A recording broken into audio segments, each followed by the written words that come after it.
바쿠니는 우리에게 무엇을 남겼는가? 광기의 철학자 바쿠니는 아는가? 그는 늘 이렇게 말했다. 내 자유만을 위한 자유는 진짜 자유가 아니다. 모든 사람이 동등히 자유로울 때만 나는 진짜 자유를 가질 수 있다. 이건 단순한 감정의 외침이 아니라 그의 철학의 핵심이다. 바쿠닌에게 자유라는 건 누군가가 억압당하고 누군가가 지배받는 한 그 어떤 자유도 온전히 자유일 수 없다는 믿음이었다. 그래서 그는 묻는 것이다. 너가 누린다고 믿는 자유, 정말 자유인가? 미하일 바쿠닌은 권력 너머의 자유를 꿈꾼 사상가였다. 권위의 반대편에서 태어난 자유의 철학. 자유라는 단어는 오늘날 너무도 가볍게 쓰인다. 하지만 그것이 진짜 자유인지 아니면 누군가가 설계한 자유의 환상 속에서 우리가 길들여지고 있는 건지에 대해서는 쉽게 질문하지 않는다. 바쿠닌은 그런 질문 앞에 주저하지 않았던 사람이다. 그는 단순한 반항아가 아니라 체제의 본질에 물음을 던졌고 자유라는 이름의 모든 위선과 조작을 해체하려 했던 철학자이자 혁명가였다. 그는 국가, 종교, 자본, 심지어는 그 자신을 따르는 사람들의 권위까지도 의심했다. 그러니까 그는 누구보다도 급진적이었고 누구보다도 진심이었다. 귀족의 몸, 반체제의 정신. 1814년 러시아 제국의 한 귀족 집안에서 태어난 바쿠닌은 처음부터 반항의 씨앗을 품고 태어난 것은 아니었다. 군사학교를 다녔고 러시아 제국의 질서 속에 편입될 수도 있었다. 그러나 청년기 독일 철학과 프랑스 혁명 사상에 빠지면서 그는 완전히 방향을 틀게 된다. 헤겔 철학에서 출발했지만 곧 거기서도 권위주의적 냄새를 맡고는 등을 돌렸다. 그는 말한다. 국가의 이름으로 이루어지는 모든 것은 결국 억압이다. 이때부터 그의 인생은 철저한 반체제의 삶이 된다. 유럽 혁명의 소용돌이 속에서 1848년 유럽 전역을 강타한 혁명의 물결 속에서 바쿠닌도 전면에 나섰다. 그는 체코 프라하에서 독일 드레스덴에서 무장봉기를 주도했다. 당연히 실패했고 체포되어 감옥에 갇혔다. 그 후 시베리아 유영지로 유배, 탈출, 다시 유럽으로 돌아오는 여정은 거의 전설에 가깝다. 이 과정에서 그는 마르크스와도 만났고 협력도 했지만 결국 파국을 맞는다. 이유는 간단하다. 마르크스는 권력은 도구라고 믿었고 바쿠닌은 권력은 악 그 자체라고 믿었다. 이 차이는 곧 제1인터내셔널에서의 결별로 이어졌다. 마르크스와 바쿠닌, 사회주의의 두 길. 사회주의의 내부 분열을 결정적으로 만든 이둘의 충돌은 지금까지도 남아있다. 마르크스는 역사 유물론에 따라 노동자 계급이 권력을 잡고 국가를 통해 자본주의를 철폐한 뒤 계급 없는 사회로 나아갈 수 있다고 봤다. 하지만 바쿠닌은 거기서 멈추지 않았다. 그는 오히려 이렇게 반문했다.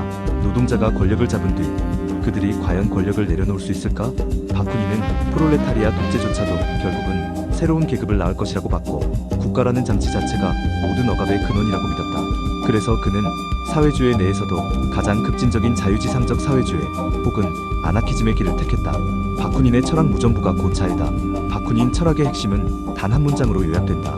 자유는 누구에게도 지배받지 않고 누구도 지배하지 않는 상태다. 그는 인간이 본질적으로 자유롭다고 보았고 그 자유를 구속하는 모든 구조국가, 교회, 경찰, 군대, 관료제까지 해체해야 한다고 주장했다. 특히 종교에 대해서는 다음과 같이 강하게 비판한다. 만약 신이 존재한다면 인간은 자유롭지 않다. 인간이 자유롭기 위해서는 신은 존재하지 않아야 한다. 즉, 신이라는 개념조차 인간의 자율성을 위협하는 권위적 상징으로 본 것이다. 또한 그는 자발적 협동, 지방분권, 상호부조를 바탕으로 한 자율적인 공동체가 이상적인 사회라고 생각했다.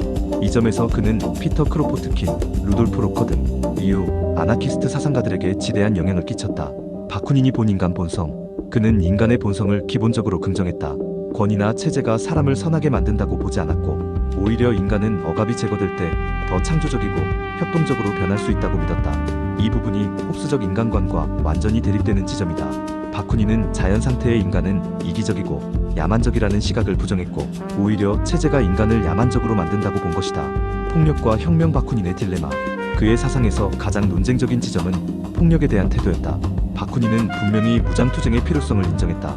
기존 권력은 평화적으로 해체되지 않으며 자유는 싸워서 쟁취해야 한다고 믿었기 때문이다. 하지만 동시에 그는 그런 혁명이 새로운 권력을 만들지 않도록 경계해야 한다고 강조했다. 혁명의 성공이 곧 새로운 독재로 이어지는 것을 끊임없이 경고했던 사람.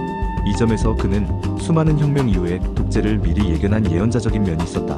오늘날의 바쿠닌. 오늘날 바쿠닌은 단지 과격한 아나키스트로 분류되기엔 너무 복잡한 인물이다. 그는 마르크스주의를 넘어서려 했고 모든 형태의 권위에 대해 철저하게 질문했던 사상가였다. 반권 위주의 탈중심화, 자율적인 공동체, 상호부조, 권력 없는 자유, 이런 개념들은 오늘날에도 여전히 살아있다. 스페인 내전 당시의 CNT-FAI, 68혁명, 반자본주의 운동, 최근의 자율주의 운동들까지도 바쿠닌의 사상에서 영향을 받았다. 심지어 현대의 탈중앙화를 추구하는 기술 철학, 블록체인 커뮤니티의 일부 사상적 기반도 바쿠닌의 정신과 닿아 있는 부분이 있다. 바쿠닌의 그림자 실패와 한계. 하지만 그는 결코 체계를 완성하지는 못했다. 그의 사상은 단단한 철학 체계라기보다는 선언과 투쟁의 형태에 가까웠고 실현 가능성에 대해서는 현실적 회의가 따를 수밖에 없었다.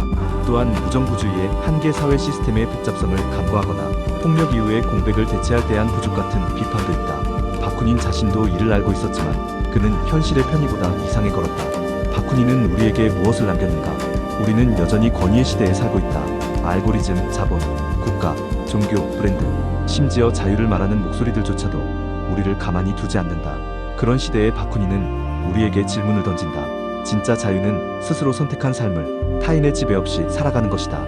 그 외의 모든 자유는 껍데기일 뿐이다. 그는 이 세상의 모든 억압적 질서에 대한 의심의 출발점이자 자유를 향한 질문을 멈추지 않았던 사람이다. 그 질문은 지금도 유효하다. 아니, 어쩌면 지금 이 시대에 더 절실하다.